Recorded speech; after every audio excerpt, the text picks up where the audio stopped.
This is the lecture for Ancient and Medieval History for Monday, the 2nd of May, 2022. Yesterday was May Day. May Day is International Communist Labor Day. Around the world, workers gather and shake their fists at the people who give them jobs and therefore an opportunity to earn a living, and talk about the brotherhood of man and how good it would be to have a bunch of party hacks run everything so that everything would be equal. In the United States, we are very anti-communist traditionally, and therefore our Labor Day is not May 1st, it is at the end of summer, where we celebrate with family and barbecues and sports. So we're now in May, and we've got two more things to do before the end of the year. We've got the High Middle Ages and the Late Middle Ages. Today, we begin the High Middle Ages with castles. And we just saw two videos on castles. The first was a fairly short and straightforward video about Motte Bailey castles, which are the kind of castles that William the Conqueror builds in England, and they are pretty easy to build in the sense of anything like a castle being easy. You dig a big moat, and you use the dirt from that moat to, and the moats are not always filled with water. In fact, quite often they're not. So what do you do with all the dirt? Well, what you do is you make a conical ridge surrounded by a moat. Just drop it in the shelf, please. And that's really deep. Moat. At the top of the moat, the motte, which is the conical hill, you've got your keep.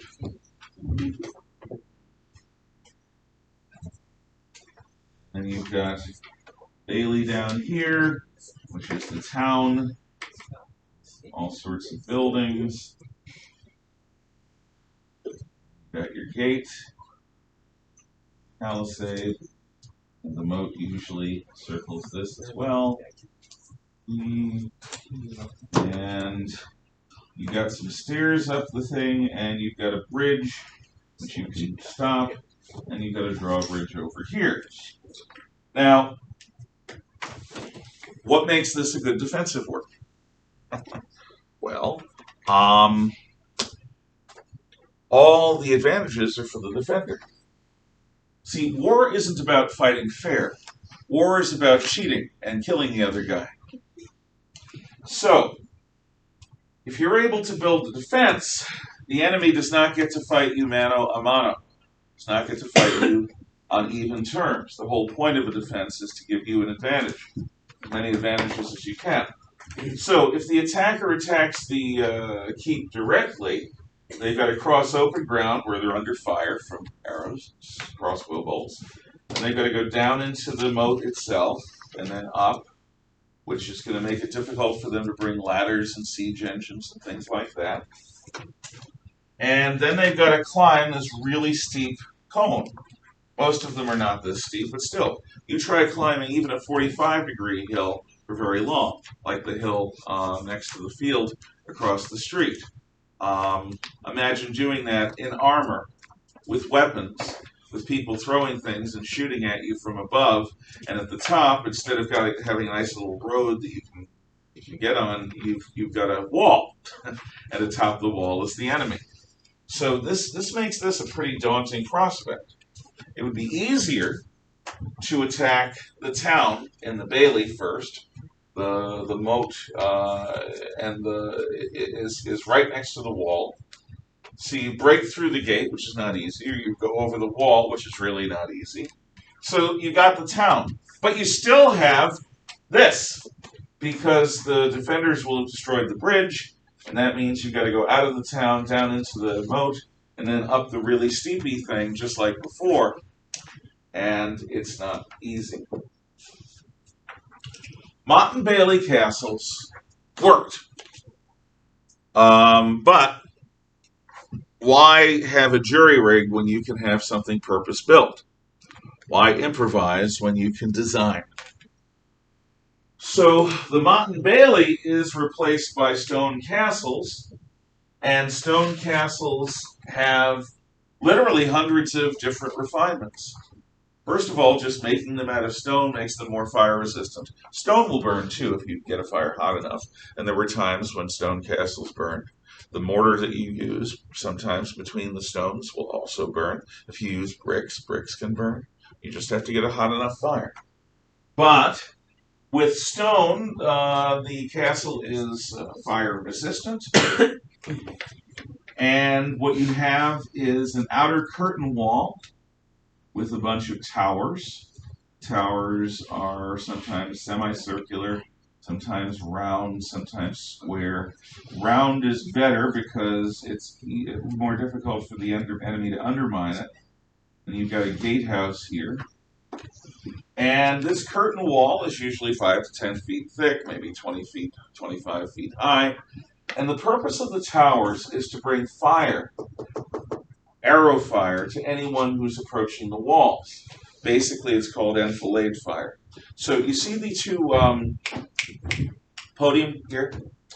Let's say I get close. I'm approaching, this is the wall, and I'm with bad intent. So now I'm up against the wall. Now the people atop the wall can dump down hot oil and scald me and burn me, or hot lead and scald me and burn me and kill me, or make me want to be dead, or they can throw down all sorts of other nastiness, hot tar, which sticks and burns, and a bunch of burny, nasty things. But I'm up here against the wall. It's difficult to shoot straight down with a bow and arrow. But you've got these two towers where the podiums are, and they can shoot me just fine. So I got people dumping things from above and shooting from the side. That's the outer curtain wall. Now the gatehouse is difficult because the gatehouse has an area here between an outer gate and an inner gate, like an airlock. So let's say this is the airlock, and there's the inner gate. I've somehow broken through or burned down or bludgeoned my way with a battering ram through the outer gate. I'm here. There are arrow slits to the side, offset so they don't shoot one another. And above me are murder holes. Murder holes are where people, one level above me, can again dump down boiling water or hot oil, flaming oil, or hot lead, or hot tar, or any number of other things to make me die or want to die. And if I make my way through this and somehow avoid the trouble up above, I've got a stronger gate in front of me. So it's a toss-up. You can either go through the gatehouse, but it's specially designed to kill you, or you can try to go over the walls with ladders or a siege tower. But again, the moat around it isn't really about water. The moat is about breaking things up so the enemy can't roll a siege tower right up to the wall and drop a drawbridge so that the enemy can send its men up the siege tower and then across the bridge to the walls. By having a moat there, that becomes a lot more difficult. But this is just the outer wall. The inner wall is taller and thicker with even bigger towers. And if they're smart, they'll put the door over here. So if you get in, you got to go all the way around before you get the door to the tower. And you got people atop the walls and inside the inner walls shooting at you from both directions. Well, that's not easy. And as to getting a siege tower all the way in here, you'd probably have to build one all the way in here. And the siege tower had better be bigger and better than anything from outside because these walls are thicker and taller, and the towers too. Slow down the enemy. Set up kill zones. Kill them until they die. Now, let's say you get into the inner wall. Well, you still have the keep, which is some kind of castle-like structure tower, which is even stronger than the inner walls and taller. Castles are not just about holding out forever. Castles are about delaying the enemy so that reinforcements can arrive. If you come from a society organized enough to build a castle, this is the moat, that society is going to have a communication system, whether it's beacons or carrier pigeons or sneaky messengers and spies, and they're going to have forces elsewhere. And those forces elsewhere are going to come to your aid. So an attacking force is on a time limit. Because even if a message doesn't get out, there's regular communication between these fortresses, these castles. And if everyone who's sent to castles X dies and doesn't return, people are going to notice, hey, people are dying, they're not returning from castle X. Has a black hole suddenly opened up? Is a dragon suddenly in residence? Probably not. It's probably an enemy attack. Let's send troops. So the castle is designed to provide a way for the conquerors to rule over the conquered in relative comfort and in very strong defense. So, why is this necessary in England? It's necessary in England because the rulers after 1066 are not English. They're Frenchified Vikings. They're Normans. What? Oh, and these Normans don't like the English very much. The Normans, in fact, see the English as a conquered people who want nothing more than to rebel. So the Normans are not going to give the people of England a chance to rebel. The Saxons are going to be put down and kept down with a Norman boot on their neck. So write your name at the bottom, do corrections, and put the both on like this.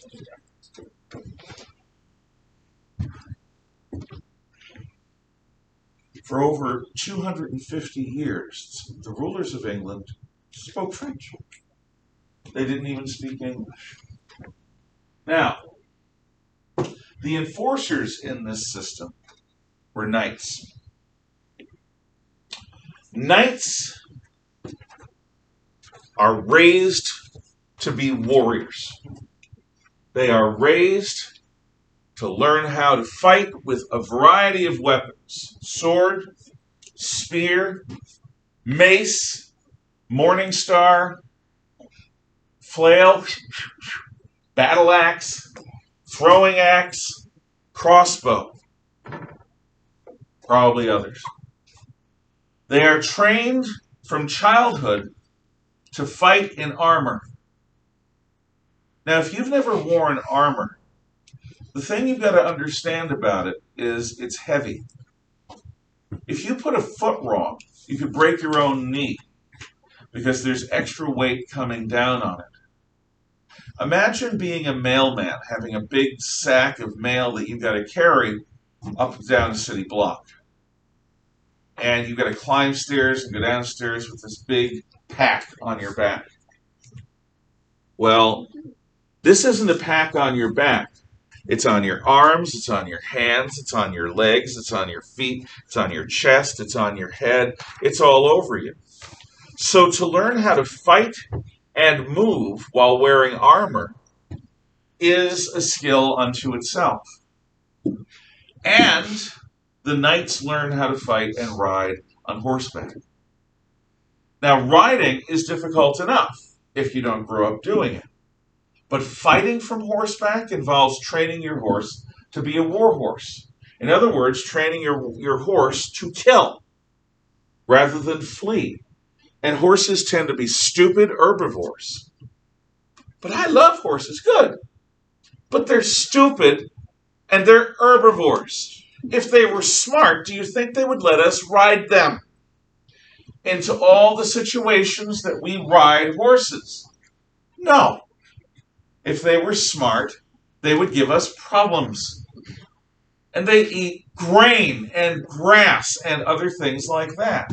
So getting basically a large, nice, beautiful, stupid herbivore to go into battle and instead of running away from a threat, learn how to kick it while you stay on its back wearing armor, that's difficult.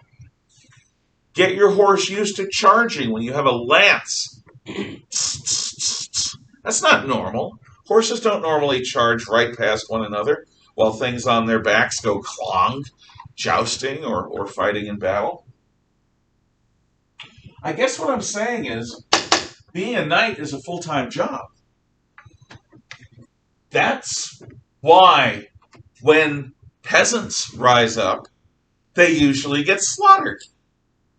Because the knights, their profession is warfare. They are basically raised to be soldiers at a time when being a soldier involves being physically strong enough to swing a weapon with force while wearing armor, maybe while riding a horse. All of this is complicated. All of this requires years and years and years of training. Plus, it requires hundreds of people to support you. Keeping horses, that's not your job. That's the job of your stable. Making your armor is the job of your armorer. Making your sword is the job of your weaponsmith. Making sure your horse has horseshoes is the job of your blacksmith. And nails. It's 1.25 points apiece. Good. Excellent. So drop them both on my desk, please. What? Yeah, you got credit for that. Everyone did. Because I didn't have the answer up here. And I forgot to tell you that. Sorry. So just put them both on my desk. Thank you. Who's going to feed me? The peasants. Who's going to provide me with protein? The peasants. Who's going to clothe me? The clothiers, the tailors. Who's going to keep me well? The barber surgeons. Who's going to be in charge of me? The Lord. Who's going to make sure I'm going to go to heaven? The priests.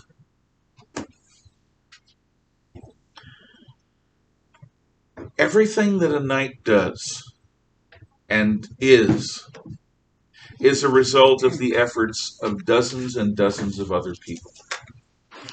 Armored knights of the style of the Middle Ages in Europe or the samurai in Japan or anywhere else they exist, and they exist pretty much everywhere in the old world that's civilized in the Middle Ages, is a result of the majority of the people being bound to serve a warrior class of knights and nobles and kings.